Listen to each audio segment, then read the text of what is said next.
What's going on YouTube? It's the Sack, back at you with another video. Now I know what y'all thinking. Not another Modern Warfare review. Well, that's what you about to get. Because in today's video, we're going to review Modern Warfare, the game. This review will include pre- and post-update for multiplayer to Spec Ops. And as always, I'm no big-time YouTuber who people listen to or try to be like. I feel you're going to play the game how you play the game. Period. If you're a camper, you're going to camp. If you're a rusher, you're going to rush. If you do both, then that's just your cup of tea. Whatever your play style is, it is yours. And you're going to perfect that style and get better at the game. Period. With that being said, let's get into it.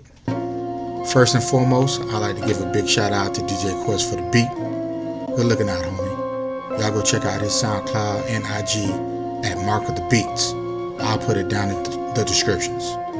Now, in the background is some domination gameplay on Grenades of Raid, or however you say it.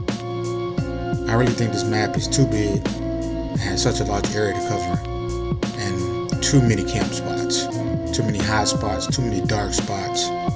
This map is just like garbage. But what can we say about this game that hasn't already been said? I can surely agree with one thing, and that is this game is noob friendly. They've taken the perfect game and turned it upside down on itself and said to us, now survive. But let's talk about the game as a whole. We have a good game that they gave us, but what happened? That's the big question everybody has, and no answer yet. I have what I think the answer is, and that is YouTubers.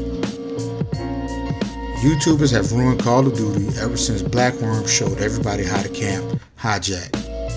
That started a trend of camping videos and how to camp or map exploits and so on and so forth. Now, camping is a major problem in almost every first-person shooter game. But it's not the game's fault, right? Not all the playing can go in the studios all the time. I'm lying. Well, maybe about 99.7% of the time we could blame the studios. But this game is not where most of the community would like it to be. Now, before update 07, we had the shotgun problem, the M4 problem, the footsteps. You could hear somebody from way across the map for no reason. I could hear the dang on water running upstairs. I could hear the rats running across the street, the roaches running everywhere. Everything was a problem because I couldn't hear the actual footsteps of the person that was around me. It was, if the person was on my left, moving to the right, I could hear them going from the opposite way. So I would turn the way that I think they're coming, but they're coming from behind me in actuality because the footsteps was definitely a problem. The Claymore problems, I really don't see a problem with Claymores. You just have to watch out for the red lines. That's it. You know, that's it. That's how I feel. You open the door, boom, you can see the red line. Just get out the way of it. Sometimes it's hard, sometimes it's not. It is what it is. And the fact that dead silence, it needs to be a perk instead of a field upgrade.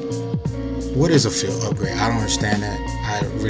When I first started playing, I didn't understand it because I forget that, like, you have to press what you would normally do if it was like a Treyarch game. You would press the L1 and R1 for a PlayStation, that is, to trigger your specialist. So I guess the field upgrade is like the specialist ability, if per se, I guess. Like some of them are good, but some of them are like, yo, what? And the crap is this crap? Like they have munitions. Like you get more rounds. That's what scavenger for, ain't it? I'm just saying. That's like two things in one that you don't even need. I got scavenger. You know, but I guess they figure if somebody don't want to run scavenger as a perk, they can use the munitions and get some more ammo that way. I don't understand it. It just don't make no sense to me. And what the fuck is this watch shit too? I don't understand it. Why do I have to go out my way and purchase things to obtain a watch? I actually Googled about the watches because, I was thinking that that's something that you earned in game. But you literally have to you have to spend $10, 10 of your dollars, hard-earned dollars, to buy the Call of Duty endowment pack, which comes with one of the watches. And then if you want another watch, you have to go out and buy the Tostino's pizza, the 4-pack pizza. I don't know how many in the box, but you have to buy the pizza and the code is on the box. And I think that's like a little bit like, okay, why am I purchasing something else and I already bought this $60 game? And some of us actually bought the dark edition, the $200 edition. Some people bought the Control Freak edition. We all wanted something with the game besides just the game. And that's what it is. But it is what it is. Whatever way to help them earn money or another little side business to earn money, it is what it is. But like I said, I thought that was something that you could earn in game. Now, like I said, there are some good things about this game that I love, like the time to kill. Oh my god, that is perfect. Either core or hardcore, the time to kill is spot on. That is perfect. You don't change that. Don't ever change that. The gunplay, I love the gunplay. The gunplay is perfect. And the gunsmith. Now the gunsmith, that's something new. I actually kind of like the gunsmith because I can make my gun however I want. Whatever way I want to have my weapon, I can make it right there on the spot. And the best thing I like about it is that you could change your weapon on the fly. If something's not working for you, you could change your weapon on the fly, which is awesome. But outside of that, this game would have gotten 2 thumbs down for me. If I was on the outside, if I was a critic, this game would have got 2 thumbs down because of everything that we've already talked about and that everybody in the community has talked about. And let's talk about Spec Ops. Man, what can you say about this Spec Ops pre-update? To me, it was just broken. And that's all I would have to say about it. Spec Ops was broke. You couldn't even play it the way it was supposed to be played because if you die, once you come back, you can't even use your whatever you had on the side. If you picked up something, you couldn't even use it. So that it's broke. Fix it. You know what I'm saying?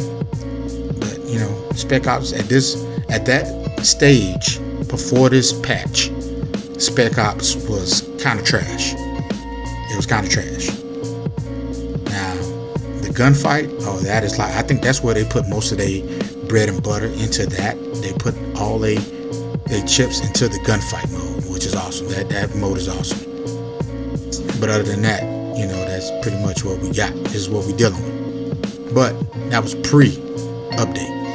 Let's move forward to post-update. Now, after playing for a couple of days after the update, I can honestly say that this game is still the same. I'm gonna just be honest. The game's still the same. Everybody still cries about the 725 and the M4. Me, I don't understand what the problem is. The 725 is an actual weapon that shoots, a shotgun that shoots distance. It does really do shoot distance in real life. M4, it is what it is, man. We've been dealing with this since Modern Warfare 4. Since Modern Warfare 4, you've been dealing with the